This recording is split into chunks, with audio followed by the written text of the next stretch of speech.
We live. We live. So, like I said, and I will always say, let's jump right into it. Jump right into it. We got Kid Kazi to my left. I got f.guapo to my right. Right now.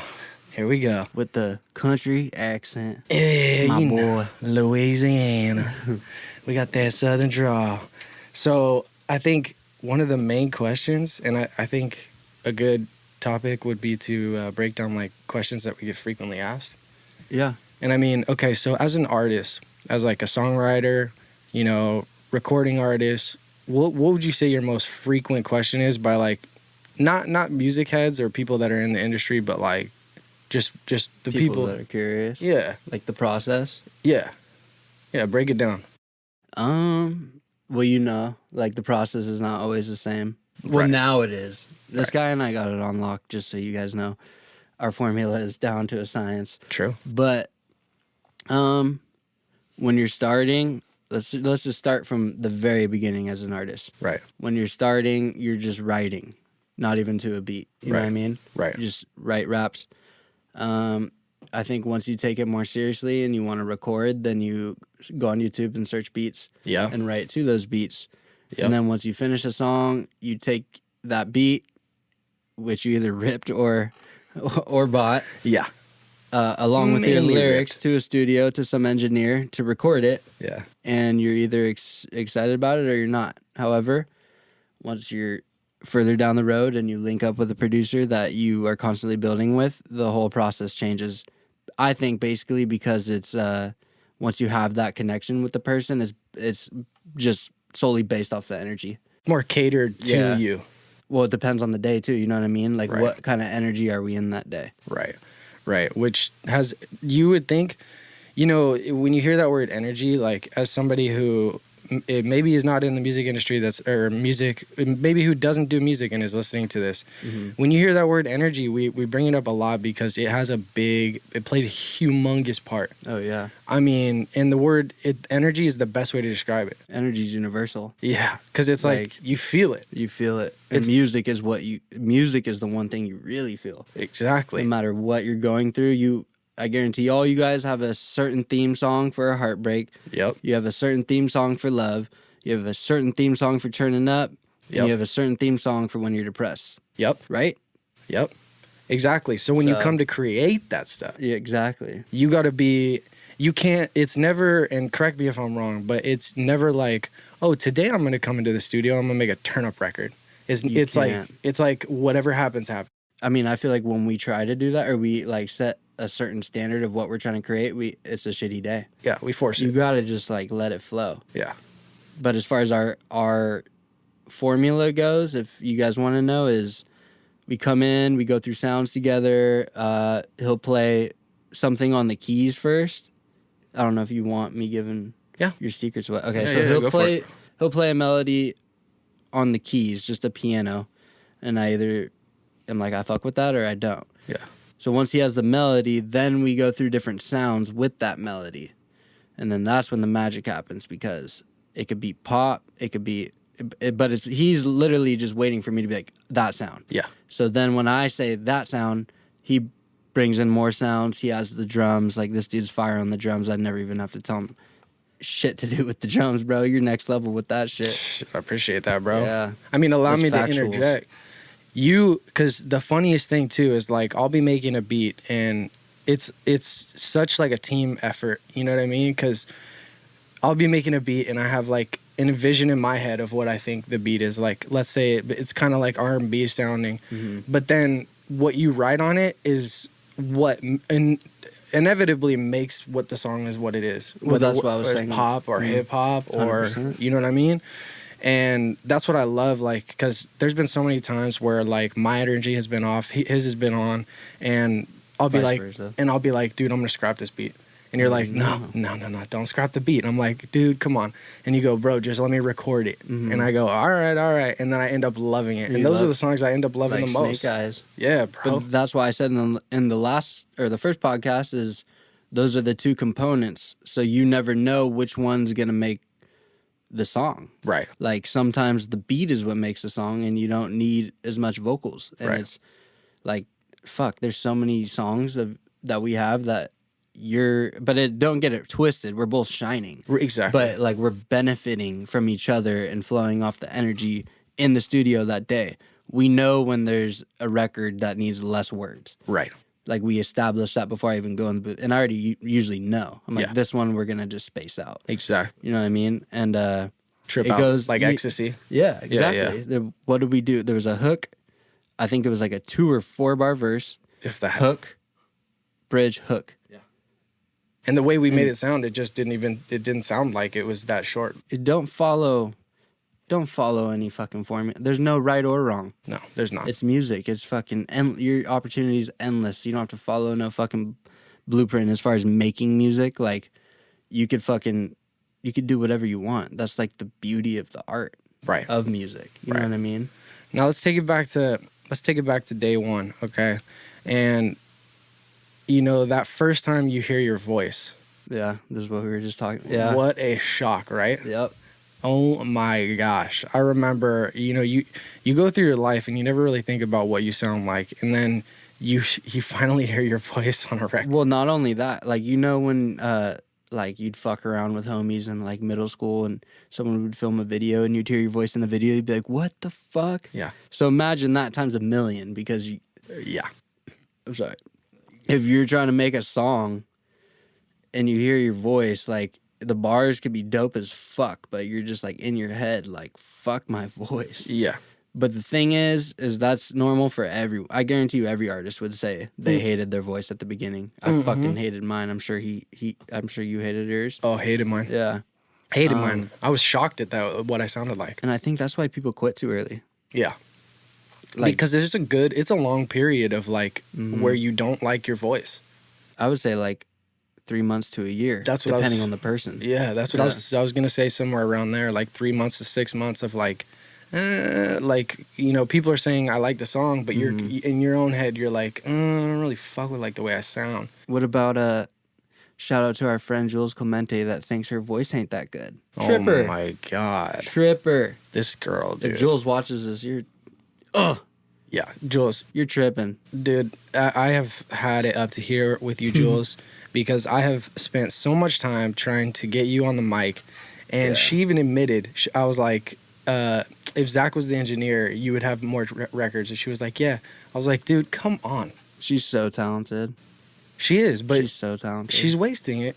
Yeah, come on, I hate to Jules. say it, Jules, but you are wasting it. I mean, I'm not trying to talk shit, but You don't have to take it seriously. Just pull up, yeah, hang out, make records, and have fun with it. We're in COVID season. There ain't nothing else to do. exactly, man. And it's like, And we need to find more female artists. Yeah. Like, we need it.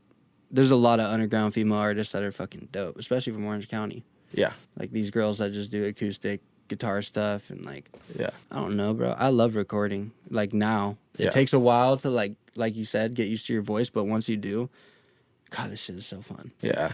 Don't you? So, Now, do you think? Because I know I did. Do you think that you changed your voice after you heard it recording? well, we both started recording really early. So, I started recording when I was 19. You started recording when you were like 16 or 17. Yeah, So, and what I was listening to back then was more rap. So I was always like high-pitched rap. right. And now I think as you record more and more, you learn how to like level out your tone. Yeah, add a little bass in your voice. Yeah. Yeah. My voice definitely grew up more since I started recording, and I've learned how to like, because you don't know how to fucking rap or sing in key at the start. Let's be real. Yeah, that's Like, you think it 100%. sounds good, but now I know we sit in the, like, come on. Yeah, I'll be in the booth and this dude's like, that wasn't on key. That wasn't on key. And I get frustrated. And then sometimes it's like, I'm singing really high. And at first he even thinks it's high. I'm just not nailing it smoothly. right. You know what I mean? Right. But then we try to like drop the tone and it's like perfectly on. Right. So it's like, music is like a science. You got to figure it out. Yeah. But I would say I've definitely changed my voice. Yeah, for sure. And I noticed that just recently too, like you've done this thing where it's so much better too. Like when you are hitting like that higher kind of tougher notes, you used to think that you had to sing it out. Project. And I remember you used to project and you would drain your voice, and then right like I don't know how. I think we just stumbled across it, and then you just held back a little bit that one time, and you nailed it perfectly. And I was like, oh my God! I was like, that's it. That's it. And that was when we recorded in. To the left of me, there's a booth. You guys can't see it, but we were recording in this room. So when you have open sound and the acoustics aren't as good, you, for some reason, like have to project more for it to sound good. Right. But when you're in a dead booth, you don't have to, you could focus more on just like your breathing and like not being so loud. Yep. It's really weird. Music is a fucking science. But yeah, once we got in the booth, then you're like, no, you're projecting too much. And I was like, I'm literally doing it the same as how I did it out there. But when we were over there. Yeah. Yeah. But it's like acoustics change everything. Yeah. So once I figured out in there, it took me like a couple weeks to adjust. But once I learned to like not be so aggressive with the voice and kind of like lay back and just relax, everything came out so much smoother. I mean, it's clean. I mean, everybody's given us great feedback on the record Vibes. Mm-hmm. And I mean, Vibes was, that's when we just started coming back to the booth, right? Mm-hmm. Yep. And, the funny thing about that record, we've made so many since then. And it's like, I'm trying to recall the session. But I remember, gosh, did we finish that record in one day or did we come back to that? Vibes? Yeah. No, I laid the hook. Did we do what we normally do? This is how fucking scatterbrained we are. That record was probably 4 months old, 3 months old without a verse. Like, remember we came back? Yep. We have probably like 70 songs, I would say. Yeah. Around there. So it's like 40, and we 50 like gigs. make so many songs that we forget about the old ones, and when we come across them, we're like, that is fire. Why haven't we put that out? Yeah. Because we literally make so much music every week that we just forget. Yeah. I mean, you figure if we work 2 days of just straight music, which is like about a 12-hour session each day, those are we can make 3 solid records in those times. We usually do 3. Yeah, 3 a session. So that's 6. That's like 6 records in a weekend, and it's 6 records that we're gonna keep basically too. Yeah. Not like throwaways. And since COVID, I was actually looking at my hard drive, and it's so funny. We have 50 gigs worth of music just since COVID started. Yeah, we've been going ham. 50 gigs, dude. That is a lot. And this, I mean, like, even though we like to cook in session, let me ask you something. Okay. We usually cook in session, right? Yeah. On the weekends, we usually do Friday through Sunday. Yeah. Sometimes I want to ask you something for other producers that are watching. Okay. So I made this record, Fall Down. I dropped it it was like a 3-track bundle thing in winter, and he made this beat, but this dude's always scared to show me beats that he made when I'm not there. And it's almost like it is an insecure thing. Right? It is for sure. But I'm like, yo, why, like, what the fuck? Like, because we could jump, if he had, let's just put it this way. If you had 5 beats ready to go, session, we would get 5 tracks done like that. 100%. Because the beat takes, like, sometimes an hour or 2 hours. Sometimes, yeah. You know what I mean? Depending on how detailed I want to go. But this dude makes such fire beats when he's alone, and I know he's making them for me. That's what's pissing me off. And I'm like, yo, show me him. Yeah. Show me him, and he won't. So why don't you, let's elaborate on that. Like, why? Because I would say you're a very confident person. Well, it's like, okay, so the best way to describe it is, okay, so when I do make a beat with you, like with you in the room and everything, and I start playing the keys, and then we kind of both look at each other and we go, yeah, fuck with that. So when I make beats when you're not there, it's almost like I didn't have that verification. The duality's gone. Yeah, and it's like, it almost feels like I was cheating. You know what I mean? And it's hilarious. And it's like, oh man, and the beats don't go anywhere. You know what I mean? Yeah. They just sit on my hard drive. Mm-hmm. And I'll play him like a beat that's like 3 weeks old, and he'll be like, dude, why didn't you show me this? And I'm like, dude, it's honestly, it is an insecure thing. Yeah. I mean, producing wise, it's a weird thing. It's like, because and it's like this with your vocals too. Like, I'm sure you can relate. Like, you know how complex or simple your vocals are, right? Mm-hmm. I know how complex or simple the beat is that I'm showing. Mm-hmm. People can't see, like, the average person can't see how complex or simple vocals are. They just hear the vocal. Yeah. People can't hear how complex or simple the beat is, but I hear it, you hear it. Yeah. So when I have like a simple beat that I threw together, but it works, I'm always kind of like, oh, but it's so simple. Like I feel like, oh, that's shit, you know? But you're really like okay. We need to make some sort of page with like your beats that you're down to just upload to the public, and we'll like put the link in the bio of this video or something. Maybe not this one, but in the future. Yeah. His beats are so different, and I'm not saying that. I'm not trying to be biased because he's my brother. Like this dude's drums, the sounds that he picks, like I mean, it's pop. Like it fits on the radio, but it's unique enough to where every like artists would want to work with them because it's just that much. It's just that much different. You know what I mean? See, and I feel like you have more faith in me than I feel like other artists do, because you hear my beat and like you know exactly. It's like if I put the canvas, like say my beat is the canvas, and I started to draw like a trace, and then you were gonna come on and put all the colors and all the textures. That's what we do. Yeah, some people aren't able to see the textures and how to attack it the way you do. It's the vision. Yeah. I think that's why we're like, we call each other soul brothers all the time.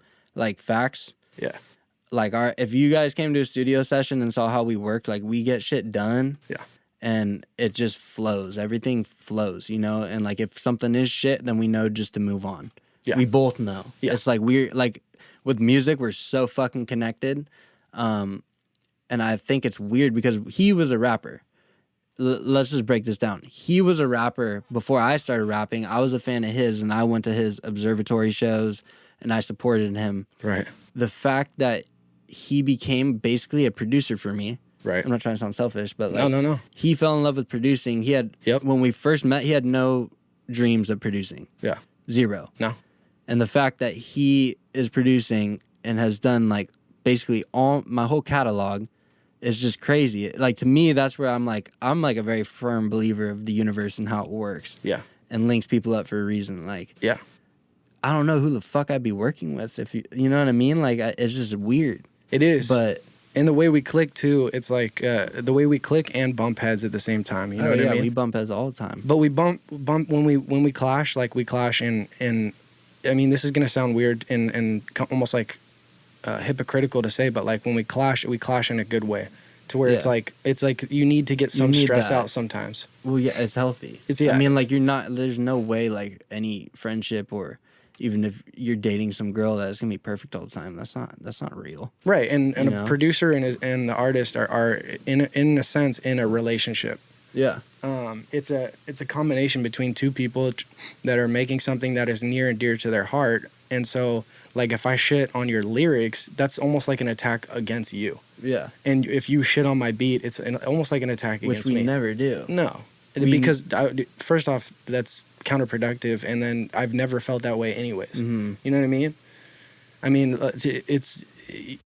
it's like we always look for, and what can we do? Or how can we improve? And that's where I think we're going to win, and that's why any person listening...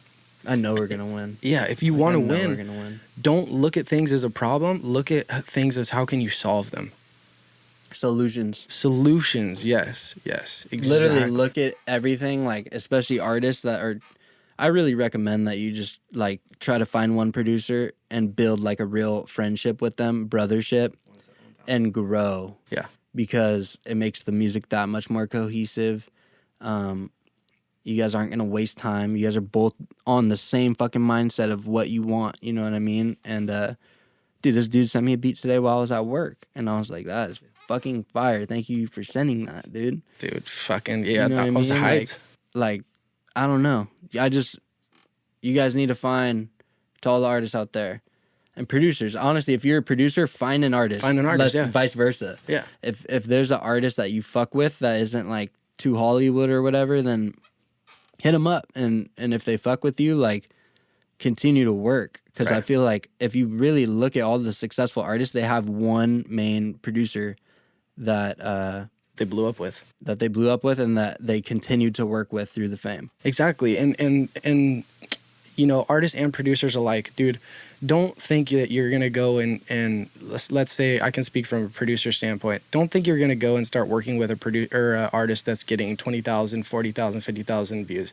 If you're Most of them go Hollywood at that point. yeah, and it's like, dude, you didn't build that relationship. You're just trying to hop on a bandwagon. Mm-hmm. You got to find somebody that's getting 50 views, Straight up. 20 views. Straight up. You know what I mean? Like, dude, You'd be surprised what the outcome could be. yeah, and that's how you build loyalty. That's how you build a friendship. That's how you build, you know, a studio vibe. And back to that word, energy. Energy, dude. That positive energy, that hustle energy. Yeah. And we're going to take a break for our sponsor and also to play a sample of some new music coming out, and then we'll be right back after this. Yes, sir.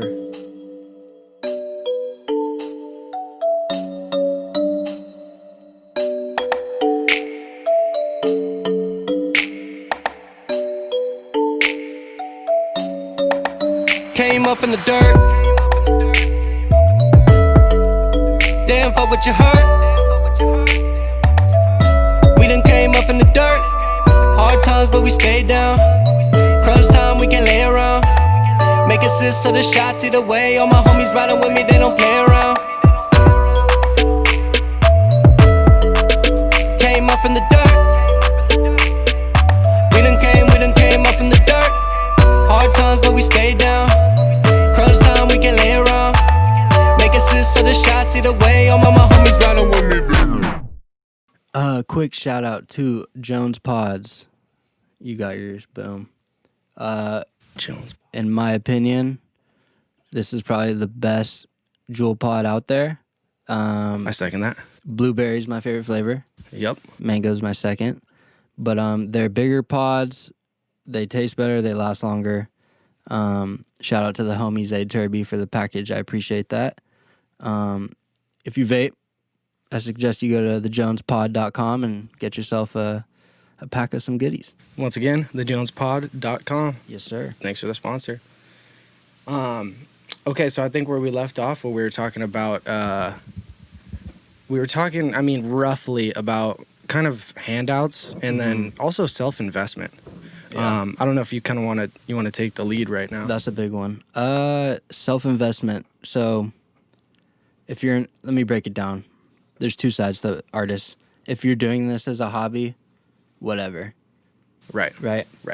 If you're doing this as like this is your dream, this is your career, your life depends on this is the only thing that's going to make you happy. I see a lot of those artists not willing to invest money in themselves. And that is fucking crazy. Sad. That's sad. It is sad. I mean, it's crazy though. They'll go out to the bars, they'll fucking buy Gucci, they'll do all this shit, and it's like, right. Why don't you just not go to the bars for a couple weeks, save that money, and put it into like a marketing campaign or something that's going to benefit you as an artist. Yeah. You know what I mean? And it doesn't take that much money. No. Like, I mean, when I was fucking 19, I was working at Ralph's. And at the time, Eminem had just signed this artist, Cassius. And this is probably before any viewer that's listening knows.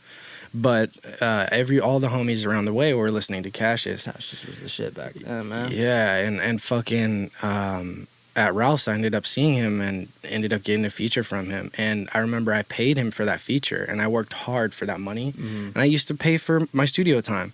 And that's how serious I took it. I spent every dollar that I made on myself to my music. And you fucking reap the rewards from that. Exactly. At that time, like I told you, before I started making music and I was supporting his music, like he was the biggest artist in Orange County, pulling in numbers. Like my homie actually showed me his stuff.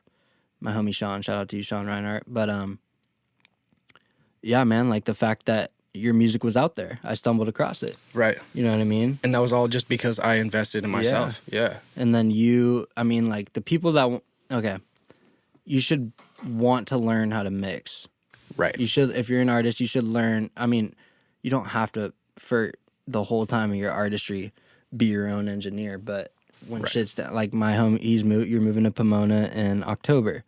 So I'm going to have to make some records on my own. But I taught myself how to do that shit. You should be hungry and want to learn and educate yourself on, I don't know, just anything that's going to make you prosper as an artist. That's a great fucking idea. Because, dude, just like how you said it. Like, if anything stands in your way, you jump that obstacle. Yeah. I remember being an artist. I didn't know how to mix my shit. So what I do, I found an engineer and I fucking went to him. Okay, and then I didn't have beats. So what did I do? Found a producer, started buying beats. And then finally that fell through. And then what did I do? I learned how to make beats and I learned how to mix. I mean, it's just like, dude, if you're hungry enough, you should have no excuse not to do or work on what you want to work on. Got it away on my Bro, if you love music, man, this shouldn't be work anyways. I mean, there are days that drag on, came up in the dirt. but it's never The like overall We done came up in the dirt. Hard times, but we stay down. Crunch time, we can lay around. make it fuck. Like Right. you say, Way all my homies riding with me, they don't play around. They always told me I was wasting my time. me. right. I'm not Since saying I you was just a young, and like put all this and fuck yourself over, but I'm saying like the I money that you kept would my spend, head up, pushing through the tough times. put that into music. Like Supreme. I mean anything. It's on my goddamn mind. Like, So shout out to the ones that have jumped ship. At the moment that they thought that I hit a dip. With an A on my sleeve, you a counterfeit. Making bread and your jealousy can't counter it. Cause the last people on your team is home. fly fit with like When they come around, now they know what's up when I ride around. Cause I planted on my seed. Exactly. And if you have style of your own, you'll be able to make anything rock, like any of that shit. And you know, fucking we were talking about outside, like people buying beats, man. First time we can lay around. So first off, in the beat game, there's buying leases and there's buying exclusives. Now I get people that contact me and I only sell exclusives. Came up So in the my price dirt. is higher because I don't want to do leases. I don't want to keep track of all the shit, like Yeah. blah blah blah. You know what I mean? So my price is higher, dude. If you are a rapper and you hit up a producer without the intention of paying for that beat, you are just know that that producer does now not like you. you're looking for handouts. Yeah, and you went out of your way to now I see your name and it's like, okay, I don't like you. Tough time. And it's not that because you didn't spend the money or anything. It's just that it's a waste of time. It's a waste of energy. It's like, dude, if you're not taking it serious, I take my shit very seriously. With an A on my sleeve. You know, and it's like, dude, if you're not gonna take it seriously, it's just, is this a fucking joke to you? You know? Hometown. Ain't it funny as it go around, they come around. Oh my god. Right around. Cause I planted all my seeds in the fucking game up in the dirt. You told me the mic to get.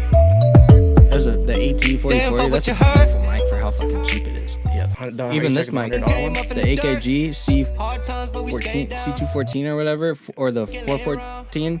Make it sit so the The shot. C214 is like $200, $300, and the 414 is like $600. Yep. But this shit is crispy as hell. Yeah. I mean, like It's all you need. it's all you need: an interface, a mic, and headphones, Yeah, exactly. Right. dude. Exactly, man. and plugins. Invest in plugins. Don't use stock plugins. Like it makes your shit sound better. Just Exactly. put your money where your mouth is. And when do you think the fucking home city's gonna finally get on board? I feel like hometown's the last place to fuck with you. And dude, they go from a point of loving you when you're nothing, Yeah. then you get a little buzz and they hate you, and then they ignore you. But I kind of get it in a way because like if these kids grew up with you, they kind of look at it weird. If you're like, because they know you, you know what I mean? Like especially if you're close to them and like. Yeah, I mean they don't have to be a fan though. Yeah. No, 100%. Yeah, it's a weird concept. I don't understand it. You know what I mean? Yeah. But should we get into any conspiracies at the end here? Let's see. I mean, we Do can. you have any good ones? Let's see. I think I heard this one the other day. They're starting to release all these UFO Pentagon files. Have you heard about this? They're releasing the just made it declassified, right? Yeah, and I noticed that they're starting to release this shit at the same time that the Ghislaine Maxwell is coming Like out. a cover up. Yeah, like the misinformation shit. But no, I'll tell you this story that I heard, dude.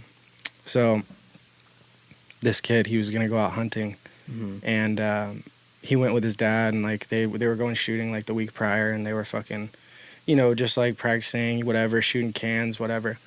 And they go out into the woods. Excuse me. They go out into the woods and they're hunting kind of like how just randoms hunt. Like, you know, they put like whatever deer pussy there and they make like the sounds because I guess that's how you hunt deer. and they're out there, and